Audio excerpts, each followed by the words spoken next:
السلام علیکم پیارے دوستو، خواجہ غریب نواز چشتی رحمۃ اللہ تعالیٰ علیہ کی مزار مبارک کو ہندوستان کے بادشاہ اورنگزیب عالمگیر نے توڑنے کا ارادہ کیا۔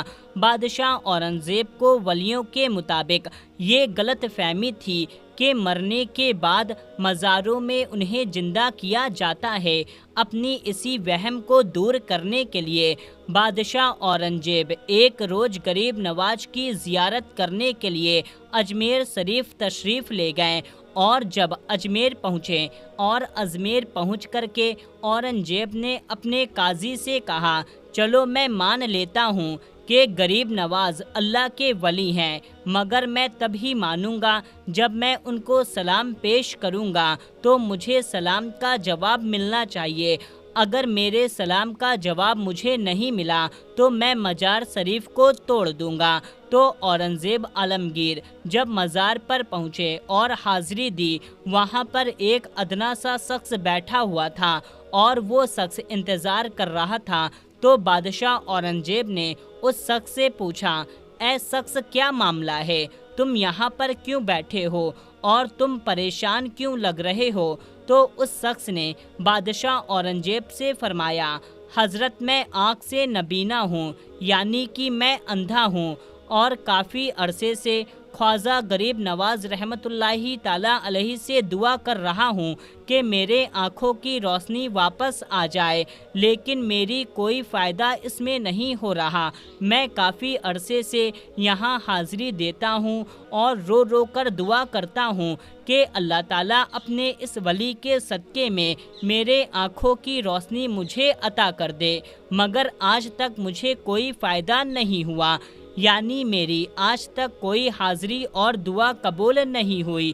تو بادشاہ اورنگزیب نے اس اندھے شخص سے کہا، میں مزار پر سلام پیش کرنے کے لیے جا رہا ہوں، اور جب میں واپس آؤں اور تب تیری آنکھ کی روشنی تجھے نہ ملی تو میں تلوار سے تیری گردن اڑا دوں گا۔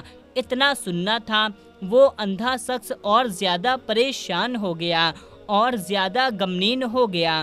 وہ اندھا شخص یہ سوچنے لگا، اب تک میری آنکھ کی روشنی نہیں تھی، لیکن اب تو میری گردن کی باری آ گئی۔ یعنی وہ اندھا شخص کہنے لگا، اب تک تو میں میرے آنکھوں کے لیے ہی پریشان تھا کہ میرے آنکھوں کی روشنی نہیں ہے، میں اندھا ہوں، لیکن بادشاہ نے اب میری گردن اڑانے کی بات کہی ہے، یعنی اب میرا بچنا بہت مشکل نظر آ رہا ہے۔ پھر اس اندھے شخص نے زور زور سے رو رو کر اور تڑپ تڑپ کر خواجہ غریب نواز سے فریاد کرنے لگا، اور جب بادشاہ اورنگزیب نے خواجہ غریب نواز کو سلام پیش کیا، یعنی جب بادشاہ اورنگزیب مزار کے پاس گیا اور مزار کے پاس جا کر کے اس نے سلام عرض کیا تو مزار میں سے کوئی جواب نہیں ملا۔ جب بادشاہ اورنگزیب نے ایک مرتبہ سلام پیش کیا تو جواب نہیں ملا۔ پھر بادشاہ اورنگزیب نے دوسری مرتبہ سلام پیش کیا، پھر سلام کا جواب نہیں ملا۔ پھر بادشاہ اورنگزیب نے تیسری مرتبہ سلام پیش کیا تو اندر سے سلام کا جواب مل گیا، یعنی سلام پیش کرنے کا مطلب یہ تھا، جب بادشاہ اورنگزیب نے السلام علیکم ورحمۃ اللہ وبرکاتہ کہا تو اس کے بدلے میں مزار شریف کے اندر سے کوئی بھی جواب نہیں ملا۔ پھر دوسری مرتبہ بھی بادشاہ اورنگزیب کو سلام کا جواب نہیں ملا، لیکن جب تیسری مرتبہ بادشاہ اورنگزیب نے السلام علیکم ورحمۃ اللہ وبرکاتہ کہا تو اندر سے آواز آئی، وعلیکم السلام ورحمۃ اللہ وبرکاتہ۔ پھر مزار شریف سے آواز آتی ہے، اے بادشاہ اورنگزیب، دوبارہ ایسی ضد نہ کرنا، کیونکہ تمہاری ضد کی وجہ سے میں اس اندھے آدمی کی روشنی لینے عرش الہی پر گیا تھا، اور اسی وجہ سے تمہارے سلام کے جواب دینے میں دیر ہو گئی۔ سبحان اللہ۔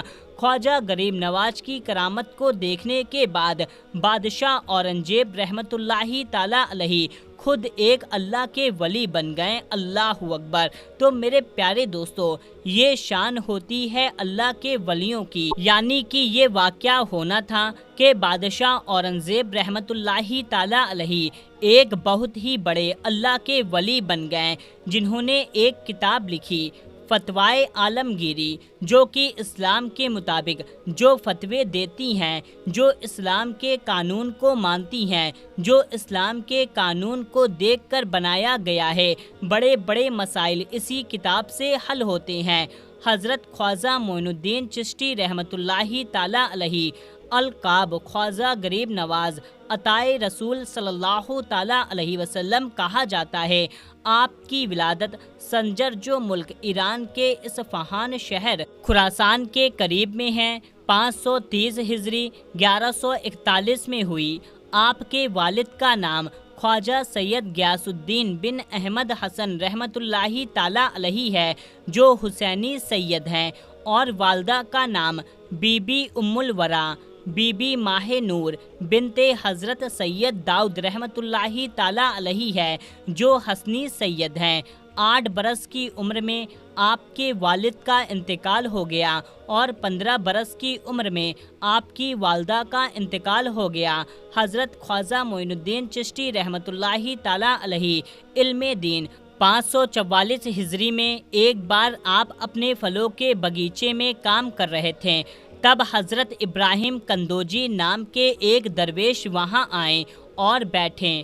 آپ نے ان کو اپنے باغیچے میں سے انگور کا ایک گچھا پیش کیا، اور انہوں نے اسے کھایا۔ پھر مہمان نوازی سے خوش ہو کر آپ نے اپنے تھیلے میں سے کچھ نکالا، پھر اس کو چبا کر خواجہ معین الدین چشتی رحمت اللہ تعالیٰ علیہ کو کھانے کے لیے دیا۔ آپ نے خوشی کے ساتھ اس کو کھایا تو ان کے فیض و برکات سے آپ کے لیے علم و حکمت کے دروازے کھل گئے، اور آپ نے اپنا سب کچھ بیچ دیا اور اس رقم کو غریبوں اور محتاجوں میں خیرات کر دیا۔ پھر آپ سمرقند اور بخارا کی طرف علم دین سیکھنے کے لیے روانہ ہو گئے۔ 544 سے 550 ہجری تک آپ وہاں حضرت مولانا حسام الدین اور حضرت مولانا صرف الدین کے پاس علم دین سیکھتے رہیں۔ 550 ہجری میں آپ کی ملاقات حضور غوث پاک رحمت اللہ تعالیٰ علیہ سے ہوئی۔ آپ ایک کامل پیر کی تلاش میں تھے کہ آپ نے خواجہ عثمانی ہارونی رحمت اللہ تعالیٰ علیہ کے بارے میں سنا۔ 552 ہجری میں آپ ان کے پاس گئے اور ان کے مرید ہوئے، عبادت الہی اور خدمت مرشد کرتے رہیں۔ ایک بار خواجہ عثمانی ہارونی نے آپ سے کہا کہ معین الدین نیچے دیکھو کیا دکھتا ہے۔ آپ نے نیچے دیکھ کر کہا کہ میں زمین کے اندر دیکھ سکتا ہوں۔ مرشد نے پھر کہا کہ اب اوپر دیکھو کیا دکھتا ہے۔ آپ نے اوپر دیکھ کر کے کہا کہ میں آسمان کے اندر دیکھ سکتا ہوں۔ مرشد نے پھر فرمایا کہ میں تمہیں اس سے بھی آگے پہنچانا چاہتا ہوں۔ پھر 22 سال مرشد کی خدمت میں گزارنے کے بعد ایک دن مرشد نے بلا کر اپنی 2 انگلیاں آپ کی آنکھوں کے بیچ میں رکھی، پھر فرمایا معین الدین نیچے دیکھو کیا دکھتا ہے۔ آپ نے نیچے دیکھ کر کے کہا میں تحسس سرا تک دیکھ سکتا ہوں، یعنی کہ 7 زمین کے نیچے تک۔ پھر مرشد نے کہا اوپر دیکھو کیا دکھتا ہے۔ آپ نے اوپر دیکھ کر کے کہا میں عرش اعظم تک دیکھ سکتا ہوں۔